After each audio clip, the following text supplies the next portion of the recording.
Deuteronomy 31. Then Moses continued to speak these words to all Israel, saying, I am now 120 years old. I can no longer act as your leader. The Lord has told me, you will not cross the Jordan. The Lord your God is the one who will cross ahead of you. He will destroy these nations before you, and you will drive them out.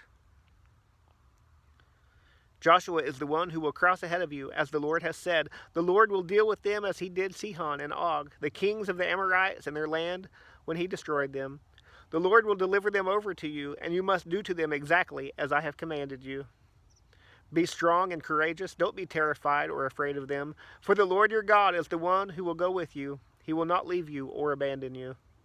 Moses then summoned Joshua and said to him in the sight of all Israel, Be strong and courageous, for you will go with this people into the land the Lord swore to give their fathers. You will enable them to take possession of it. The Lord is the one who will go before you. He will be with you. He will not leave you or abandon you. Do not be afraid or discouraged.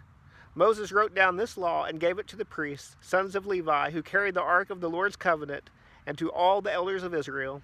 Moses commanded them at the end of every 7 years, at the appointed time, in the year of debt cancellation, during the festival of shelters, when all Israel assembles in the presence of the Lord your God, at the place he chooses, you are to read this law aloud before all Israel.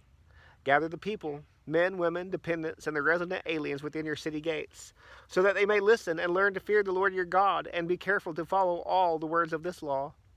Then their children who do not know the law will listen and learn to fear the Lord your God as long as you live in the land you are crossing the Jordan to possess. The Lord said to Moses, The time of your death is now approaching. Call Joshua and present yourselves at the tent of meeting, so that I may commission him. When Moses and Joshua went and presented themselves at the tent of meeting, the Lord appeared at the tent in a pillar of cloud, and the cloud stood at the entrance to the tent. The Lord said to Moses, You are about to rest with your fathers. All these people will soon prostitute themselves with the foreign gods of the lands they are entering. They will abandon me and break the covenant I have made with them. My anger will burn against them on that day. I will abandon them and hide my face from them, so that they will become easy prey. Many troubles and afflictions will come to them. On that day they will say, Haven't these troubles come to us because our God is no longer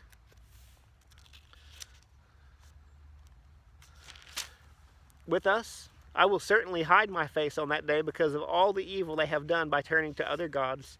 Therefore write down this song for yourselves and teach it to the Israelites. Have them sing it, so that this song may be a witness for me against the Israelites.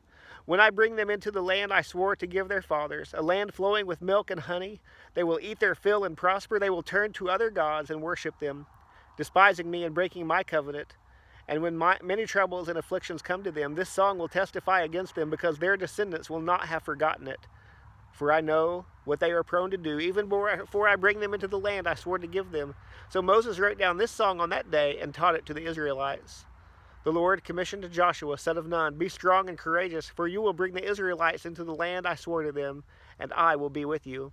When Moses had finished writing down on a scroll every single word of this law, he commanded the Levites who carried the ark of the Lord's covenant, Take this book of the law and place it beside the ark of the covenant of the Lord your God, so that it may remain there as a witness against you.